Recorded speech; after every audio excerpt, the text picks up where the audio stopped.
Hafa and welcome to this series about ancient sites and traditions of Micronesia.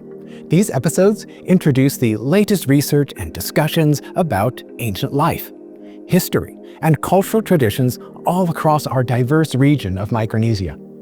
I hope that you like this series, and I look forward to learning more together.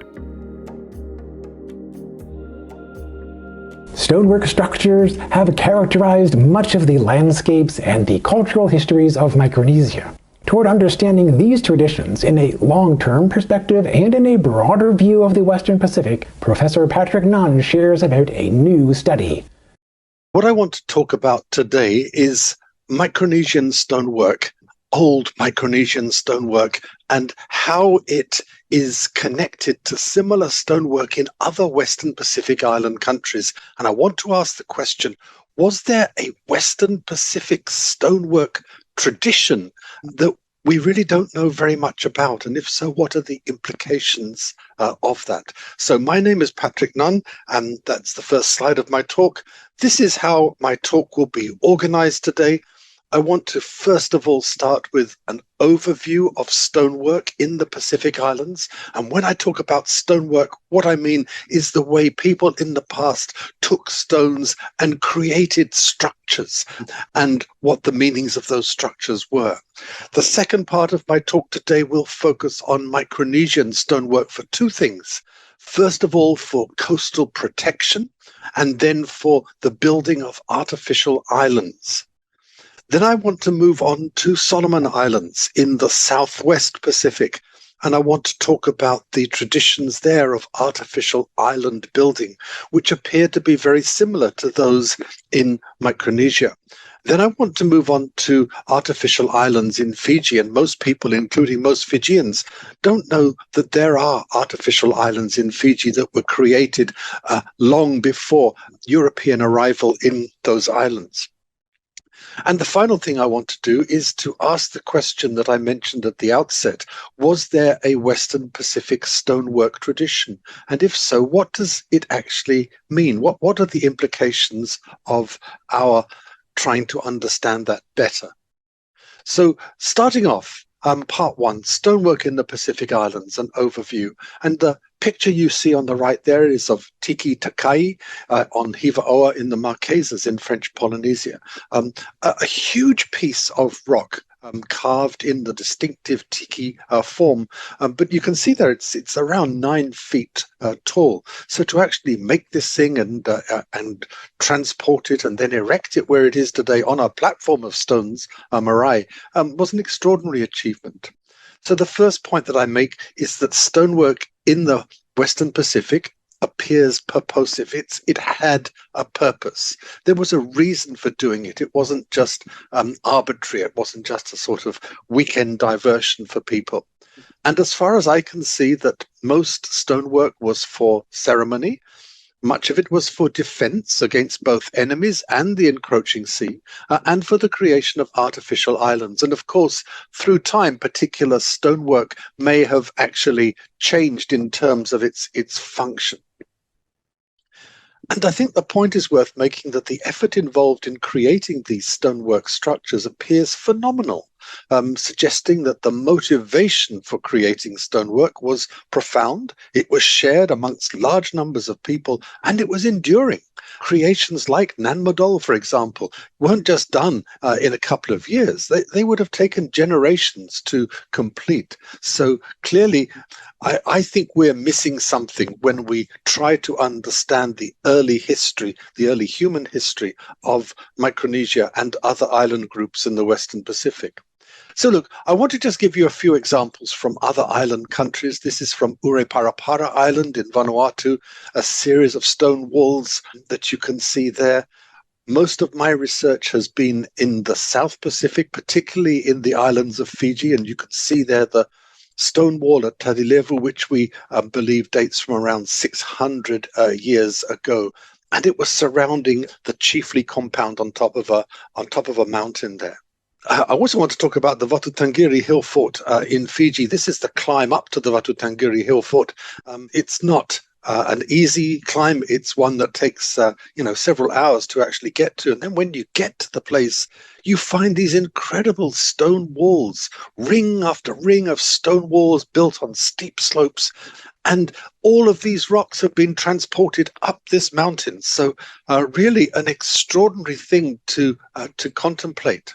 And this is a close-up of one of the stone walls. And Casey Robb's sketch there on the left of what Vatutangiri looked like based on what we have researched there. Of course, you can go to Tonga and look at the royal tombs at La Paha. Again, magnificent stone structures. This is a visualization, a recreation of what a star mound in Samoa may well have looked like. And you can see a person there in the middle of that star mound.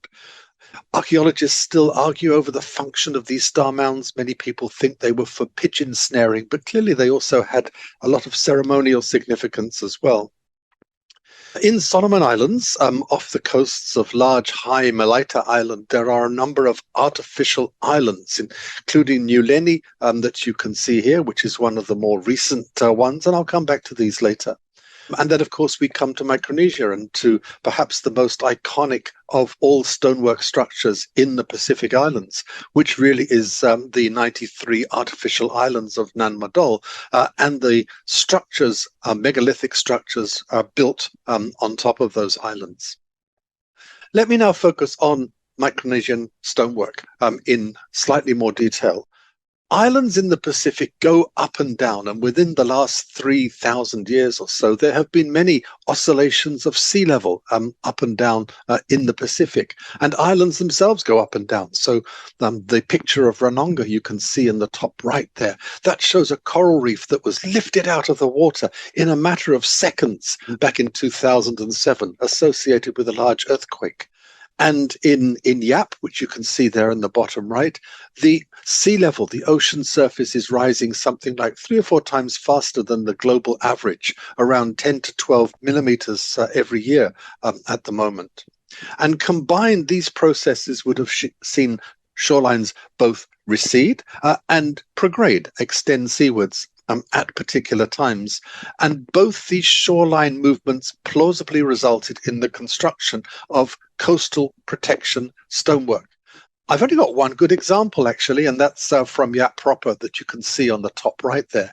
And that seems to be the remains of a stone wall that was actually built when the shoreline was growing out to sea and people appeared to be anxious to protect the land that was created. So it's to protect it's a form of land reclamation.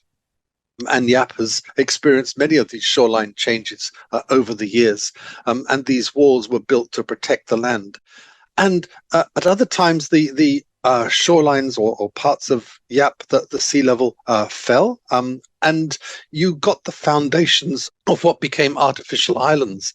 And what I'm very interested in is whether the artificial island traditions in the Pacific may have started as a result of people seeing new land being created offshore by a relative fall of sea level, and really taking the opportunity then to create new land from the seeds, if you like, of the land that had appeared.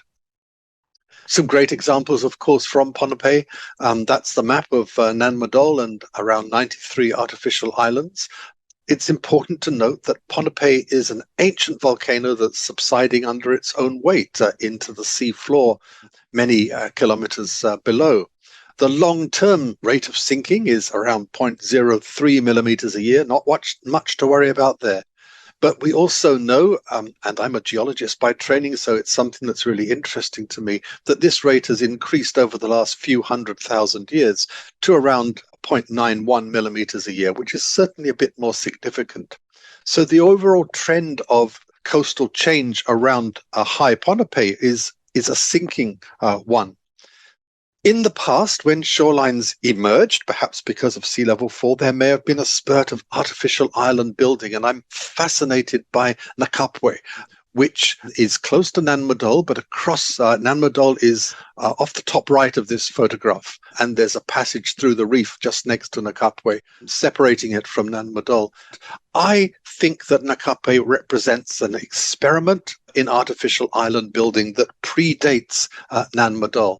And you can see there on the photograph the traces of the old seawalls that I think started to be built there. So I think that a lot more research could be profitably done to understand the motivation and the processes of artificial island building by looking at Nakapwe.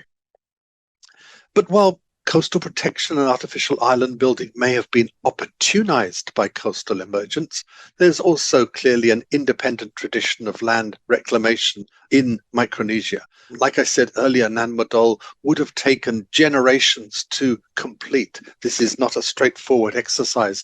So the motivation, the drive remained, and people continued to create this extraordinary structure.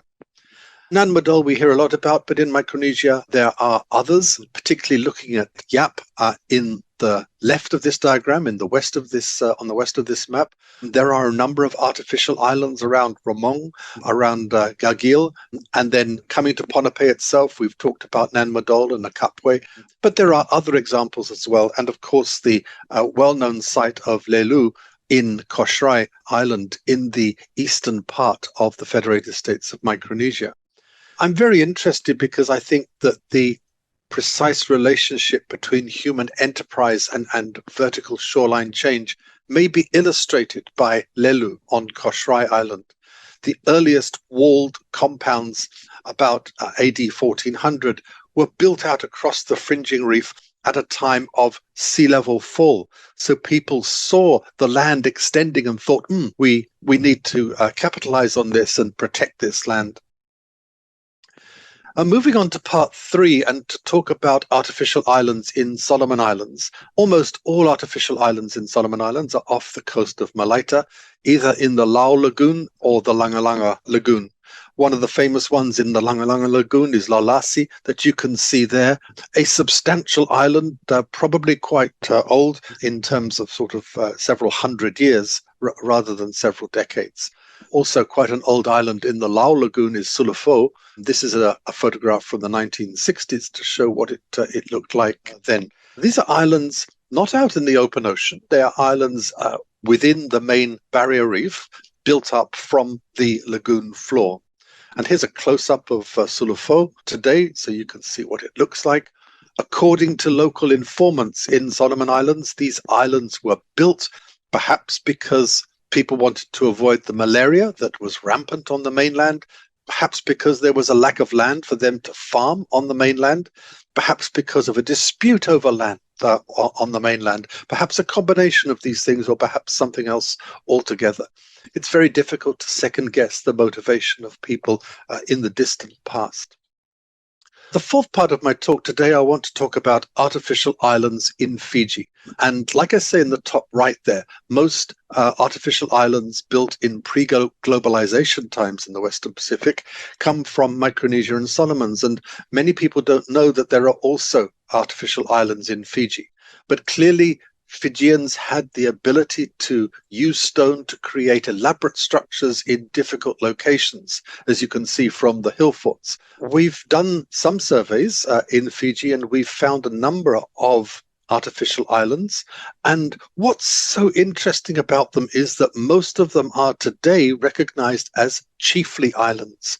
If you go to Kondavu Island, for example, in the south of Fiji, everyone there tells you that the chiefly settlement is Tavuki, which is an artificial island in the mangroves. Serua is a chiefly island.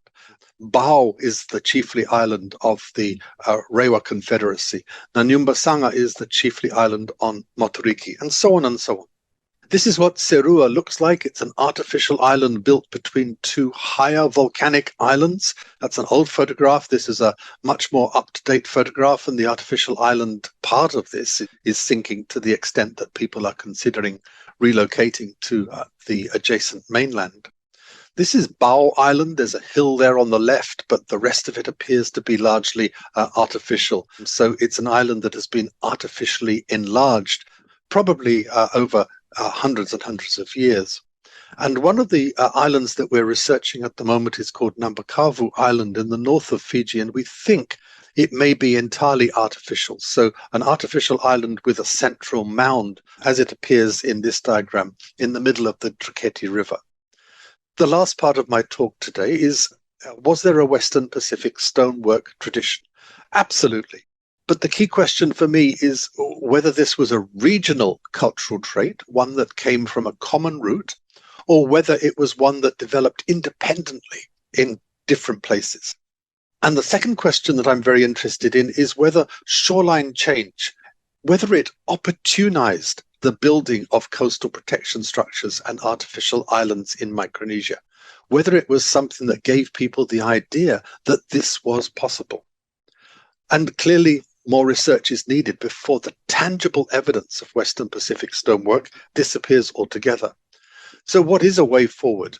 I think that there should be resources put into the documentation of recent and current knowledge about artificial island building in the Western Pacific. This is from the 1920s, from a missionary in Solomon Islands who actually but he actually documented the process of artificial island building there at Sulufo. And then here is a postcard from the 1920s in Fiji, actually showing an artificial island there with a Fijian bure, a traditional house built on it offshore. Today, artificial islands are still being built in Solomon Islands and, of course, off the coast of Ponape. This is a shot that we took in 2014 when I was doing some research with Rosalind Kumar and Gus Kola on Ponape. And this was an island they told us was named Bikini. And then finally, the question I'd like to ask is whether recent rise in sea level, which has been quite rapid in Micronesia compared to other places, whether it has rejuvenated deep-rooted cultural stonework practice. When you travel around Yap proper, you see a lot of these falu, these traditional meeting houses or men's houses. This is one that was recently raised to get it above high tide level. So the sea level is rising. So if you don't raise these kinds of coastal structures, then what happens is the ocean comes in at high tide, which is clearly not satisfactory. This one was actually raised, that there was a newer one bay stone platform created, and the deaf was put on top, and then the falu was erected again on top of that. I just wonder whether this is an adaptation to rising sea level, and whether this kind of practice could help people in the Western Pacific adapt to future sea level rise. Thank you very much for listening.